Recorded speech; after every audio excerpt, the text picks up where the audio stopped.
Hello ladies and gentlemen, ni Mr. Sisco rero nk'ibisanzwe uyu munsi nabazaniye umwe mu batumirwa mwagiye mumumbaza igihe kinini uyu munsi yagarutse.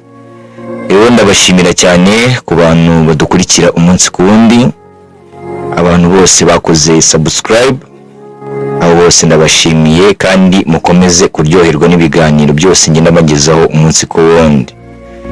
Uyu munsi rero dufite umugisha ukomeye cyane, turi kumwe n'umwe mu batumirwa rero musanzwe mumuzi, ntago ari ubwa mbere dukoranye. Uyu munsi yarifuje kuza kudusura kuri The Future Voice Online TV, arakaza neza rero kuri The Future Voice Online TV. Yego murakoze cyane kunyakira. Nanjye nayimba kumbi. Umunsi wagenze ute uyu munsi, ko mbona ufite ibyishimo cyane? Uyu munsi byagenze ute? Umunsi wagenze neza cyane, buriya uramutse uri amahoro ugomba gushima Imana. Nanjye rero ndi amahoro, niyo mpamvu nishimye, ntabwo ndwaye, ndi muzima cyane rwose, biragaragara.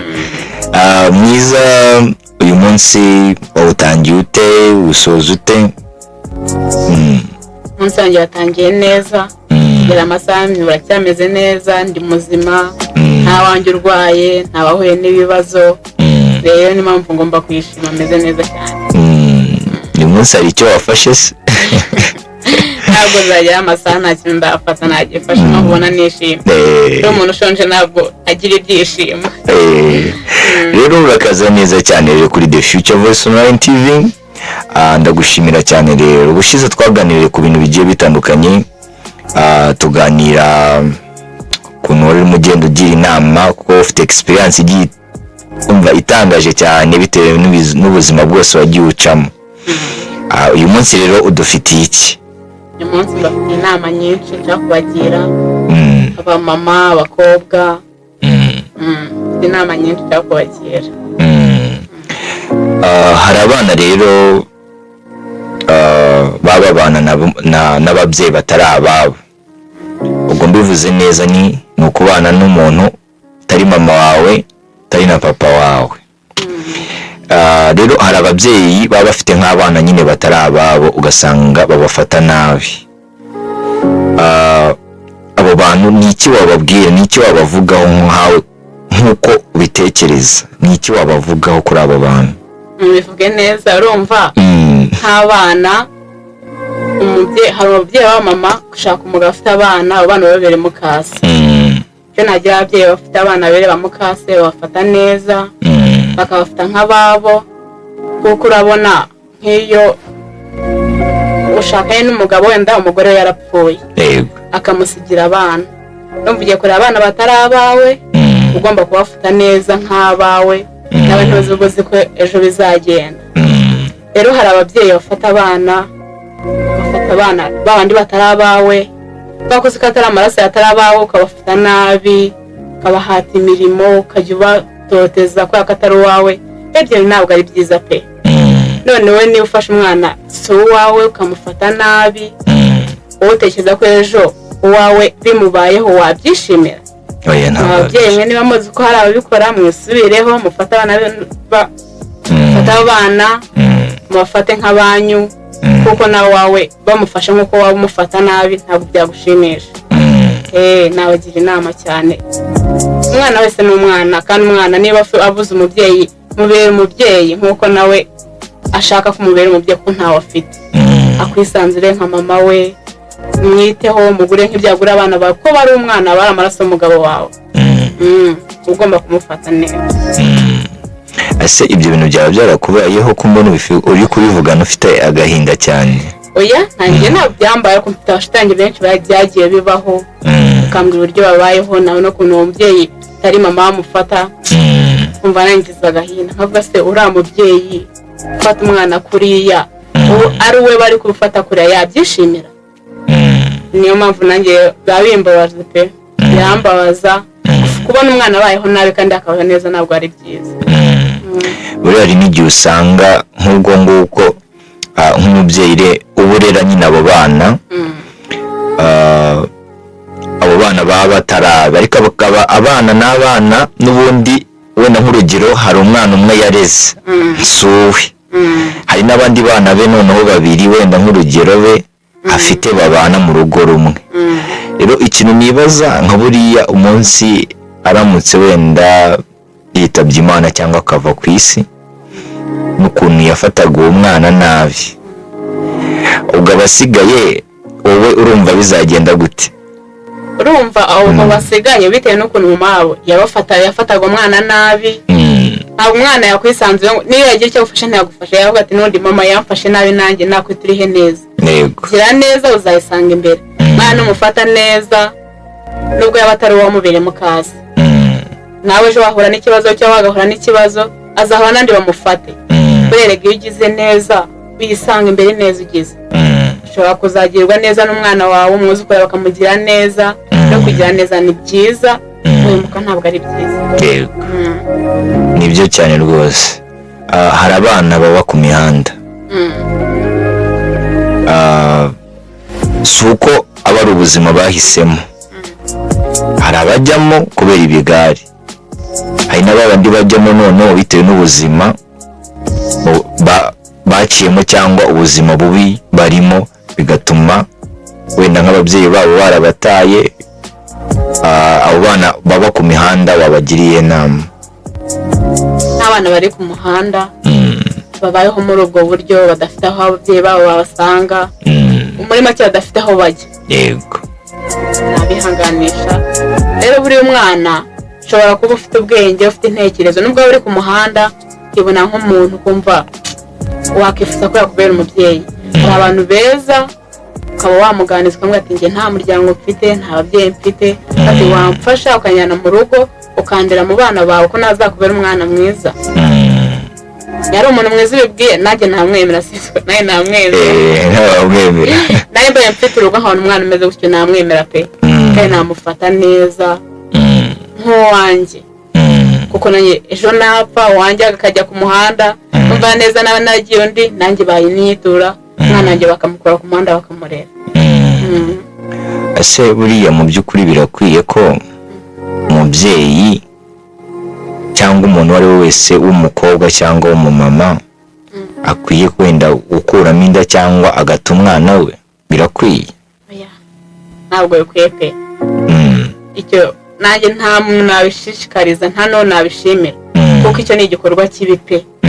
Gukuramo inda ukica umuntu uri mu nda ni icyaha kibi, kandi n'Imana ikoraho icyaha, biba bizana kugiraho ingaruka. Ese ubwo uri umukobwa, urugero nk'umukobwa amuteye inda, wenda ntiwari wayiteganije. Hari n'ukuntu umuhungu aguteye inda ntabyemere, akaba atakemera kariya.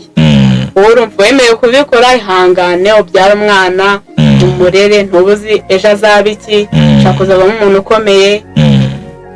Gukuramo inda ntabwo ari byiza. Ese ubwo uyikuyemo ugasanga niyo mwana wenyine wari uri mu nda, ni ikibazo nanone, bazabyicuza, ntabwo ari byiza. Ese uramutse uhawe nk'ubushobozi bakaguha ubushobozi bwo kuba waba umuyobozi, wahindura iki bitewe na experience kuri iyo topic tuba turi kuvugaho?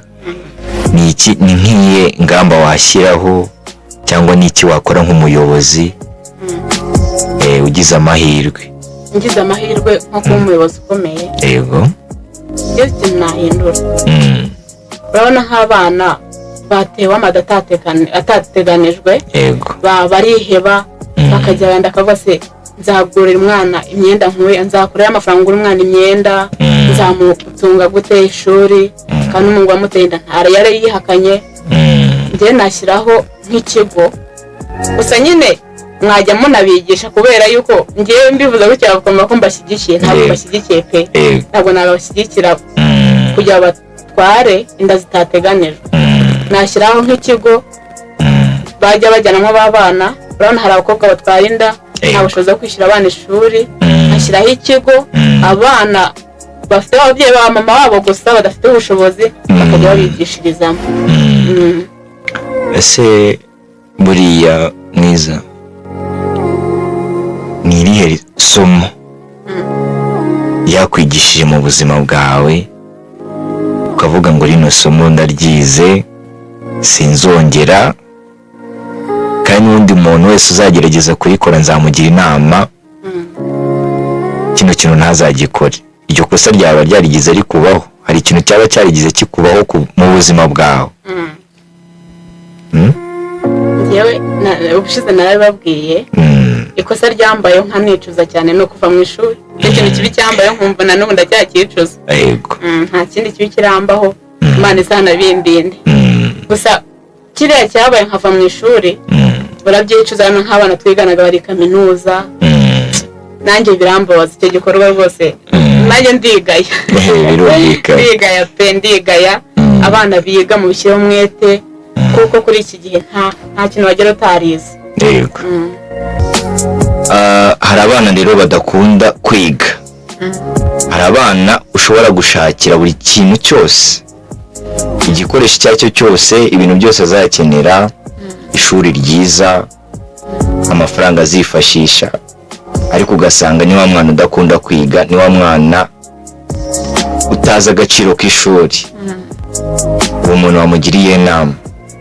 Umwana ufite izo ntekerezo akeneye abajyanama bo kumugira inama, kuko kwanga ishuri ntabwo ari byiza. Ugize amahirwe ufite buri kimwe, nta gikoresho ubura, wiga ku kigo cyiza, ukifuza kuva mu ishuri, ntabwo ari byiza pe.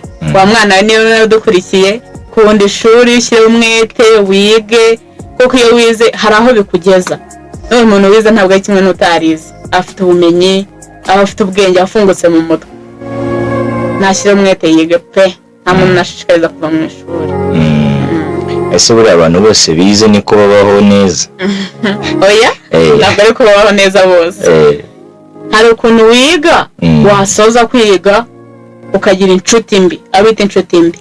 Umuntu akakubera inshuti mbi, akagushira mu biyobyabwenge, akakujyana mu mico mibi, no ya mashuri wize akagupfira ubusa. Urumva niba usoje kwiga ukajya mu kunywa urumogi, amatabi, inzoga, ejo bakagufunga, ufunze imyaka 25, ya mashuri yawe abapfuye ubusa. Niba warize ufite diplome yawe yukomereho wihesha agaciro, kandi igihe nikijya uzabona akazi. Nibyo cyane rwose, ko hari abana usanga avuga ati ngiye ngiye kwiga nzaba perezida, nzaba umuganga, yakumva ko nyine ishuri ari cyo kintu kizamugeza kuri ibyo byose. Oya, ushobora no kuba warize. Hari abantu biga avuga ngo nzakora akazi ka leta, akiga ari cyo agendeyeho, nzabona akazi. Kwiga bituma ugira ubumenyi, n'icyo wakora cyose kikagenda neza. Wowe iga amashuri yawe yarangize, niba washingamo business yawe wagiramo economy bitewe n'uko wize, ikagenda neza. Ntabwo kwiga bivuze ngo mbona akazi ka leta, si icyo bivuze. Wakora n'akandi akariko kose kakagenda neza kuko harimo n'amashuri. Urakoze cyane. Hari abantu badukurikiye, barimo baratureba.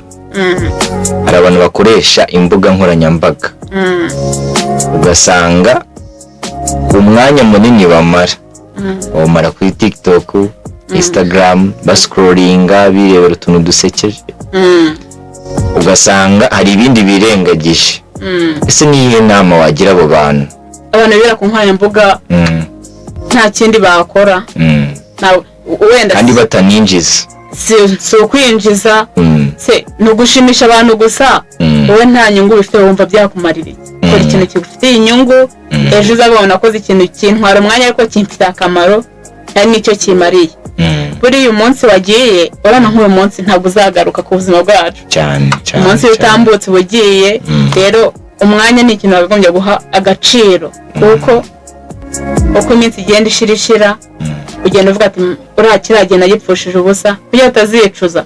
Kora ikintu kigufite akamaro, kizakugira agaciro, kizakugeza kure. Nibyo cyane. Hari urubyiruko rero rukoresha izo mbuga, ugasanga zipostinga ibintu bigiye bitandukanye, usanga nk'umuntu yapostinze yambaye ubusa kugira ngo abone views, abantu bamukunde.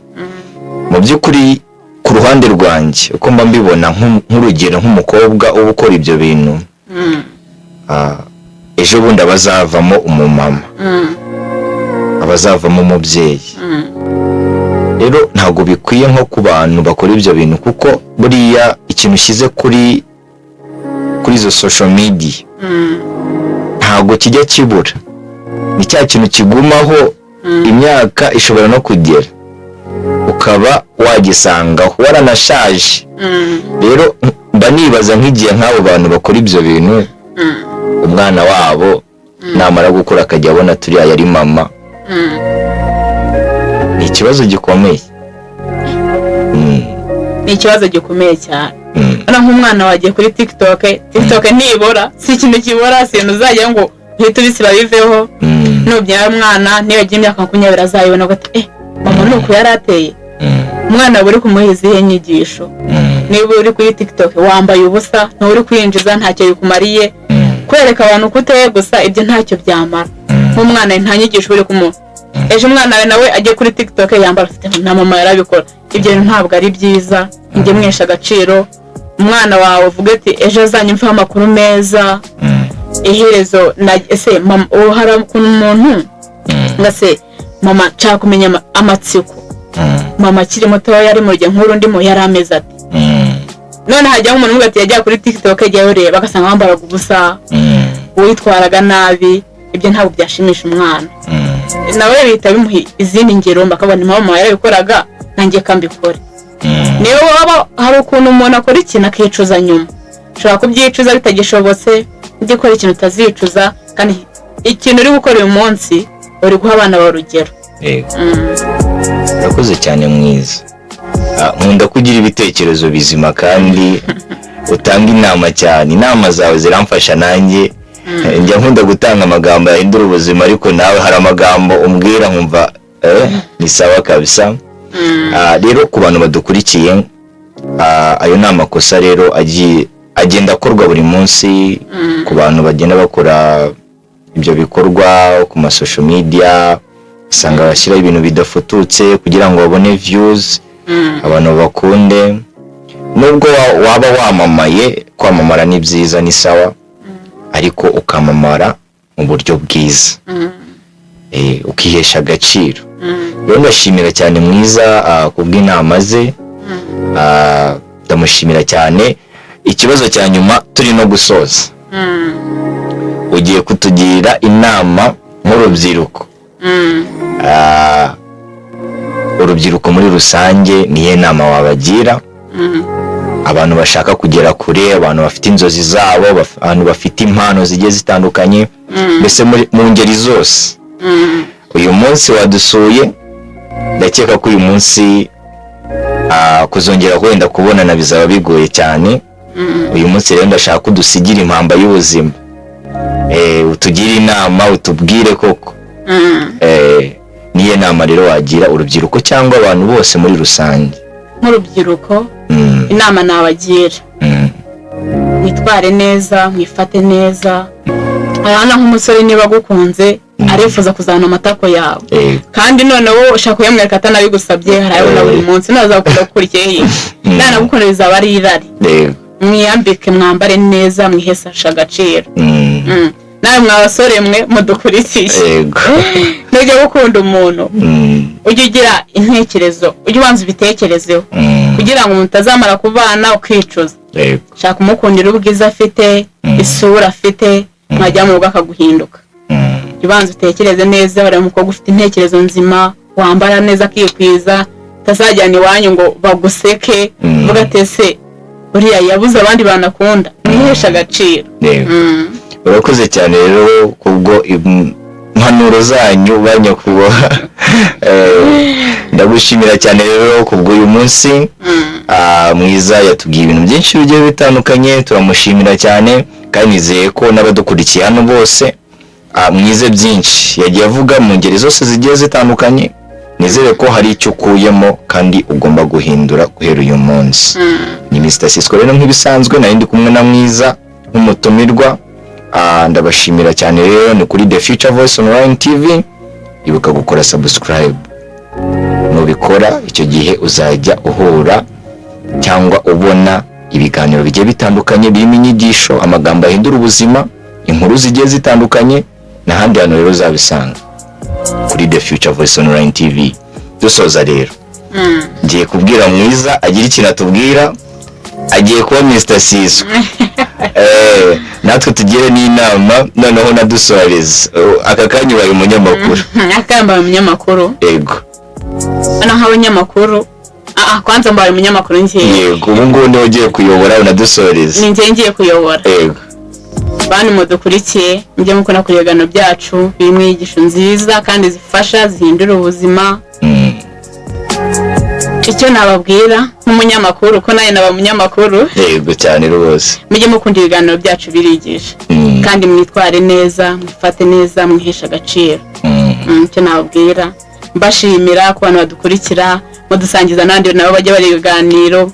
Kwibonye ikintu cyiza yifuza ko na mugenzi wawe akibona kikamuha inyigisho. Ushobora no kuba yararebye umwana ukamugira inama akanga kumva, wamwekereza ku mbuga zacu nawe akabyirebera. Murakoze cyane. Turabakunda cyane rero, wakomeza ukurikirana ibiganiro byacu ni kuri The Future Voice Online TV. Ndabakunda cyane rero, ni Mr. Sisqo nk'ibisanzwe.